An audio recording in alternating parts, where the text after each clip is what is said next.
Ngayon, isa-isahin natin yung mga possible reasons kung bakit nga ba rejected yung calamity loan application ninyo. Una, your home address is not among the declared calamity areas. So, kung yung halimbawa, yung home address nyo sa SSS is hindi kasali sa nakadeclared na calamity areas, so hindi kayo pwede mag-apply ng calamity loan. Make it sure lang na yung lugar ninyo or yung SSS home address ninyo is nakadeclared. Paano naman kung yung SSS account ninyo is walang nakalagay na home address? So, pwede naman guys na pumunta kayo sa pinakamalapit na SSS branch sa inyo at pa-update kayo ng home address. Take note na magkaiba ang home address sa mailing address. Kung gusto nyong mag-loan, i-update nyo na yung home address ninyo. Ang mailing address is pwede nyong ma-change or ma-update ito through your SSS account online. Pero sa home address is kailangan sa mismong SSS branch magpa-update nito. Ito naman isa sa mga reason kung bakit hindi kayo qualified mag-apply ng calamity loan is one or more of the last 3 monthly amortization before the month of loan filing were not paid on time. So, ibig sabihin, pag once na kayo ay may halimbawa, may salary loan, at hindi nyo ito nabayaran on time, so hindi kayo qualified dito. So kailangan, pag once na may short-term loan kayo, kailangan updated yung paghuhulog ninyo. Dapat hindi naka-past due. Pag once na may naka-past due kayo, so ibig sabihin hindi na kayo qualified para mag-apply dito. Then, kung halimbawa naman may loan condonation kayo last 5 years, so hindi din kayo qualified dito. Kailangan hindi kayo nakasali sa loan condonation for the last 5 years. Next naman, dito naman is your net loan proceeds of your loan will be 0 or less than 0 due to previous loan balance is more than the net proceeds of your renewal. Ibig sabihin, kaya kayo rejected dahil mas malaki pa yung loan ninyo na previous, yung nakaraang loan ninyo, kesa ma-loan nyo dito. Pwede ba kayong makapag-renew kung halimbawa may calamity loan kayo? So yes guys, pwede naman basta mas mataas din yung loan proceeds ninyo dito kesa inyong previous loan. Itong next naman guys, same lang din to kanina, na kailangan updated yung mga previous loan ninyo. Dapat hindi naka-past due para kayo ay pwedeng makapag-apply ng calamity loan. Ngayon, naka-under maintenance na naman si SSS sa kanilang website. Dahil nga sabay-sabay tayong gumagamit ng SSS website sa ngayon. So, nag-i-error yung system nila.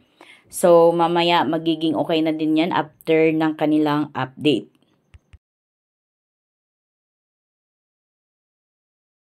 Take note guys, na doon po sa checking natin ng existing balance, if a member has 2 existing or active loans po, we'll check, let's say for example po, no, si member merong salary and active calamity loan.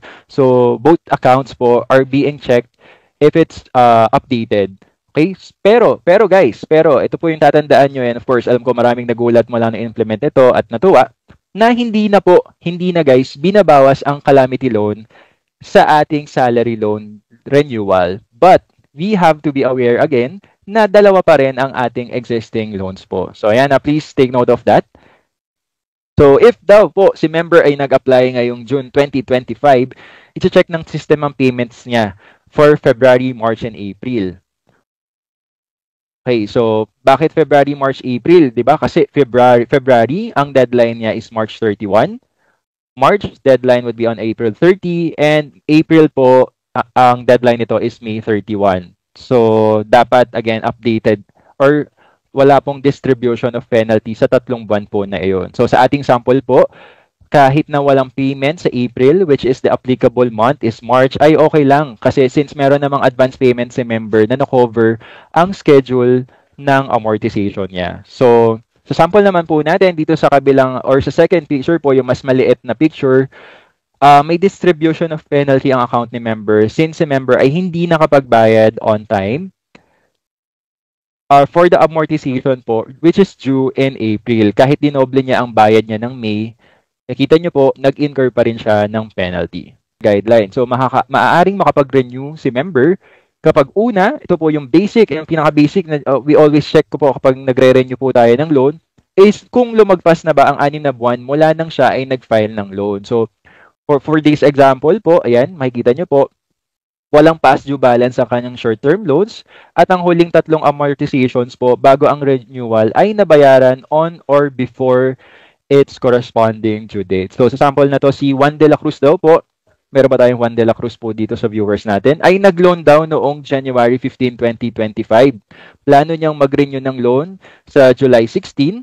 Okay, so bibilangin natin, nag-loan siya ng January 15. So, count tayo ng 6 months. So, February, March, April, May, June, July. Ika 6 months. So, July 16 po ang kanyang official renewal date. And si member, as you can see sa status natin, the loan application will be filed or has been filed July 16, 2025.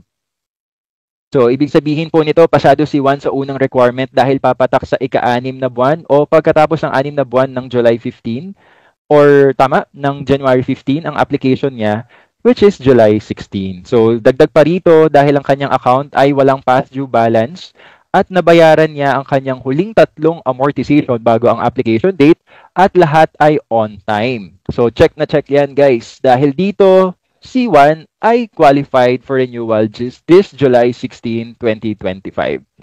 Alright? Okay, for the rejection naman po, the next scenario po, para naman sa sample na ito, ayan, si Juan de la Cruz, ang daming loan ni Juan de la Cruz, ay balak mag-apply ng loan po or mag-renew ng loan this July 15, 2025 kung saan ang kanyang original loan date ay January 15, 2025. So sa unang requirement ay palamang po ay hindi na siya pasado kasi diba kung bibilangin natin January, February, unang month is February, March, April, May, June, July, July 16 dapat. Ang application niya or renewal application niya is made July 15. So medyo na-excite lang ng konti si member kasi dapat kinabukasan pa siya pagpa-file. So for that case, hindi na po agad qualified si member. So base rin sa kanyang statement of account or SOA, may nakasaad or meron ding nakalagay dyan na past due balance. Kapag si member ay may past due, gaya ng mga nabanggit natin ito kanina, ito ay automatikong disqualified sa loan renewal ayon sa umiiral na guidelines. So kung susuriin po pa ang kanyang mga naging bayad sa huling 3 buwan bago ang July 15, makikita na hindi siya nakabayad on time para sa buwan ng April. Ito ay naging sanhi ng pagkakaroon niya ng past due. So sa scenario po na ito, kung balak ni Juan na mag-renew ng loan, ang pinakamaagang petsa na maaari siyang mag-apply would be on September 1, 2025. Basta't siguraduhin niya na on time ang kanyang pagbabayad sa buwan ng July at August po. So makikita rin sa record na ang hindi na bayarang amortization para sa April ay sabay na binayaran noong May. Subalit, hindi ito tinuturing na updated payment para sa Mayo dahil ang halagang ibinayad ay ginamit lamang upang takpan ang April payment kasama ang penalty.